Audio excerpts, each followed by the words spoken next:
Hello guys, स्वागत है आप सभी का एक और नए एंड्रॉयड शूटर के ट्यूटोरियल में। लास्ट वाले वीडियो में हमने देखा था कि किस तरह से हम बैकग्राउंड को सेट करते हैं, उसे पोजीशन देते हैं, रोटेशन देते हैं और साथ ही हमने जो एक ऑटो लोड स्क्रिप्ट भी तैयार की थी जो कि हमारे पूरे गेम के अंदर काम आने वाली है। तो आज के इस ट्यूटोरियल में बेसिकली हम एक गन की सीन बनाएंगे, मतलब कि गन बनाएंगे जिससे कि हम पोजीशन देंगे, रोटेशन देंगे और साथ ही ये देखेंगे कि उसका रोटेशन जो है किस तरह से काम करेगा। कहने का मतलब है कि जो गन का रोटेशन है वो नॉर्मल नहीं होगा। जैसे हम स्क्रीन पे टच करेंगे तो उसकी स्पीड ना थोड़ी देर के लिए बढ़ेगी, फिर वापस से कम होकर एकदम कांस्टेंट हो जाएगी। टच वाला तो हम नेक्स्ट ट्यूटोरियल में देखेंगे। आज सिर्फ इसकी लिमिट सेट करेंगे कि स्पीड किस तरह से काम करनी चाहिए।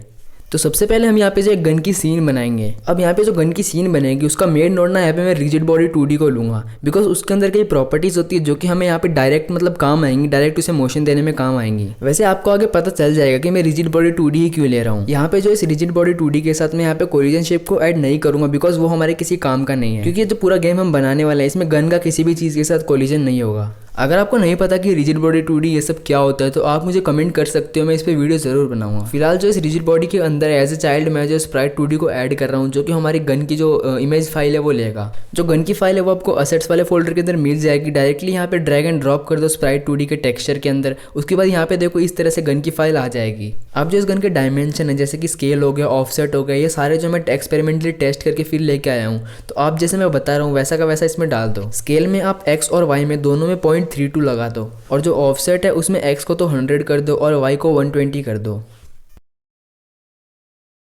तो गाइस अब यहाँ पे जो गन तो बन गई है। अब यहाँ पे एक काम बाकी है हमारा, इसके चाइल्ड में जो एक रेकास्ट और ऐड करना है। अगर आप सोच रहे हो कि रेकास्ट का यूज़ ना मैं बुलेट फायर करने के लिए कर रहा हूँ तो ये बिल्कुल गलत है, बिकॉज रेकास्ट का सिर्फ इतना ही काम यहाँ पे होगा कि भाई वो ना हमें पोजीशन दे देगी बुलेट की स्टार्टिंग की। यानी कि रेकास्ट का सिर्फ इतना ही काम है कि वो बुलेट की स्टार्टिंग की पोजीशन फिक्स कर देगा। अब जैसे मैं यहाँ पे रेकास्ट की पोजीशन फिक्स कर रहा हूँ वैसे आप नॉर्मली कर लो ड्रैग करके। अब यहाँ पे जो रेकास्ट है उसकी टारगेट पोजीशन आप यहाँ पे चाहे सेट करो चाहे मत करो, कोई फर्क नहीं पड़ेगा, बिकॉज जो बुलेट की डायरेक्शन होगी वो हम ना एक अलग तरीके से लेंगे। उसमें ना हमारा रेकास्ट किसी भी काम नहीं आने वाला। मैंने यहाँ पे सिर्फ ऐसे टारगेट पोजीशन दे दी ताकि रेकास्ट जो बुलेट फायर होने की डायरेक्शन में रहे। अगर अभी तक की इस वीडियो में आपको कुछ समझ में ना आया हो तो आप मुझे कमेंट करके पूछ सकते हो। फिलहाल जो इस गन वाली सीन को मैं यहाँ पे सीन्स वाले फोल्डर के अंदर सेव कर दे रहा हूँ। अब यहाँ से इस वीडियो का थोड़ा सा ना कॉम्प्लेक्स पार्ट चालू हो गया, यानी कि यहाँ से हो सकता है आपको काफ़ी चीज़ें समझ में ना आए, इसीलिए वीडियो को ध्यान से देखो। अब जब हम स्क्रिप्ट के अंदर इस गन को मोशन और पोजीशन दोनों देंगे तो ये काम ना हम इस गन की सीन के अंदर जो मेन नोड है जो रिजिड बॉडी 2D है उसके ऊपर स्क्रिप्ट अटैच करके फिर करेंगे। उम्मीद है कि आप जितनी भी स्क्रिप्ट है वो सारे स्क्रिप्ट वाले फोल्डर में सेव कर रहे हो, सीन वाले सीन में कर रहे हो। इस तरह से क्या होगी, सारी चीज़ें ना सिस्टमेटिक तरीके से रहेंगी।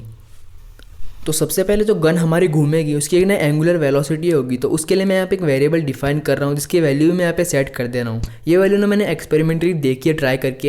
ये वैल्यू ज़्यादा फास्ट भी नहीं है, ज़्यादा स्लो भी नहीं है। अब यहाँ पे माइनस का मतलब ये है कि हम गन को ना मतलब उल्टी डायरेक्शन में घुमाना चाहते हैं, मतलब कि एंटी क्लॉकवाइज। अब जो गन की स्टार्टिंग की जितनी भी चीज़ें होंगी वो हम रेडी वाले वर्चुअल मेथड के अंदर करेंगे। इसके लिए मैं यहाँ पे एक सेट गन नाम का फंक्शन डिफाइन कर रहा हूँ जो कि गन को स्टार्टिंग में सेट करेगा। सबसे पहली चीज़ इसके अंदर हम ना गन की पोजीशन सेट करेंगे जो कि हमारी स्क्रीन के सेंटर में होगी, जिसके लिए अगर आपने लास्ट वाला वीडियो देखा हो तो मैंने बैकग्राउंड को सेंटर करने के लिए एक तरीका यूज़ किया था, वही सेम तरीका मैं यहाँ पर भी यूज़ कर रहा हूँ। सेकंड चीज़ ना हम यहाँ पे ग्रेविटी को 0 करेंगे। अगर आपको ना पता हो तो रिजिड बॉडी के अंदर ना ग्रेविटी स्केल नाम की एक प्रॉपर्टी आती है जिसकी वजह से ना कोई भी ऑब्जेक्ट ना नीचे की साइड गिरने लगता है, तो उसे हम 0 करेंगे ताकि हमारी गन ना एक पोजीशन पे फिक्स रहे। अगर हम इसे 0 नहीं करेंगे तो गन ना अपनी पोजीशन से नीचे गिर जाएगी। अब जो तीसरी चीज़ हम यहाँ पे सेट करेंगे वह गन की एंगुलर वेलोसिटी। इसका मतलब कि गोल गोल घूमने की स्पीड जो कि हमने ऊपर वेरिएबल बनाया है, बेसिकली उसकी वैल्यू हम इसको दे देंगे। चौथी चीज़ जो हमें यहाँ पे सेट करनी है वो एंगुलर डैम्प मोड। एंगुलर डैम्प का मतलब होता है कि गन जब गोल गोल घूमेगी तो उसमें कितनी रुकावट देनी है, और वही एंगुलर डैम्प मोड का मतलब हो गया कि उसे रुकावट ना किस तरह से देनी है। तो बेसिकली ना एंगुलर डैम्प के ना 2 मोड होते हैं। एक तो होता है कि मतलब रुकावट दो इस तरह से कि ना वो रुकावट ऐड होती जाए, और दूसरा होता है कि रुकावट ऐड ना हो बल्कि एक ही सिंगल तरीके से लगती रहे। तो हमें ना इसका सेकंड वाला मोड चाहिए, इसीलिए मैं यहाँ पे 1 वैल्यू दे रहा हूँ। अब यहाँ पे मैंने नंबर इसलिए लिखा है बिकॉज जो मोड्स है ना वो एक इनम के अंदर सेव है। 0 इंडेक्स पे वो दूसरा वाला मोड है, 1 इंडेक्स पे ये वाला है जो हम चाहते हैं। फिलहाल अगर आपको ये समझ में ना आ रहा हो तो डोंट वरी, बिकॉज जब हम टच ऐड करेंगे तब मैं इसकी वैल्यू आपको चेंज करके दिखाऊंगा कि हमारी गन की रोटेशन में क्या चेंज आ रहा है। अब जो फिजिक्स प्रोसेस के अंदर हम इसके पूरे मोशन को कंट्रोल करेंगे।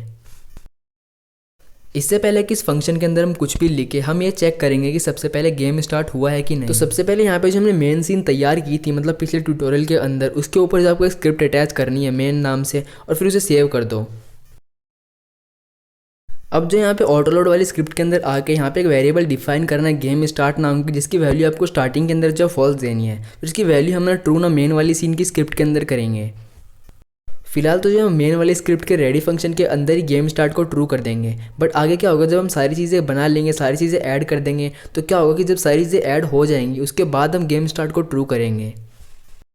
अब आपको जो गन वाली स्क्रिप्ट के अंदर आना है और ये हमने जहाँ पे फंक्शन डिफाइन किया था फिजिक्स प्रोसेस के अंदर रन किया था, इसके अंदर इफ स्टेटमेंट लगा के चेक करना है कि गेम स्टार्ट हुआ है कि नहीं। अगर गेम स्टार्ट हो गया है यहाँ पे, तो अब जो हम गन के मोशन को यहाँ पे कंट्रोल करेंगे। अब यहाँ पे हम क्या करेंगे कि जो गन हमारी गोल गोल घूमेगी उस पर हम 2-3 कंडीशंस लगाएंगे कि इसकी स्पीड अगर इससे ज़्यादा हुई तो ये काम करो, अगर उससे ज़्यादा नहीं हुई तो ये काम करो। तो इसीलिए मैं यहाँ पे लिख रहा हूँ if self dot angular velocity is less than angular well. अब सबसे पहले ना हम इतनी चीज़ को समझते हैं। यहाँ पे मैंने क्या किया, सबसे पहले इसकी एंगुलर वेलोसिटी ली है। अगर एंगुलर वेलोसिटी एंगुलर वेल से कम हुई, अब एंगुलर वेल क्या है, जो हमारी वेलोसिटी जो हमने ऊपर दी है वो है। अब यहाँ पे एंगुलर वेल ऑलरेडी हमने नेगेटिव वैल्यू दे रखी है। अब उससे भी कम होने का मतलब है कि गन जो है उल्टी साइड में उससे भी फास्ट घूमने लग जाएगी। तो कुल मिला के हम ना सिर्फ यही चेक कर रहे हैं कि जो गन की एक्चुअल स्पीड है ना, वो हमने जो उसको वेलोसिटी दी है उससे ज़्यादा है कि नहीं। और यहाँ पे जो हम एंड स्टेटमेंट लगा के एक और कंडीशन यहाँ पे लगाएंगे। अब हम यहाँ पे ये लगाएंगे कि जो गन की एक्चुअल स्पीड है ना जिससे वो घूम रही है, वो ना 9 मल्टीप्लाई बाई जो वेलोसिटी हमने दी है उससे कम होनी चाहिए।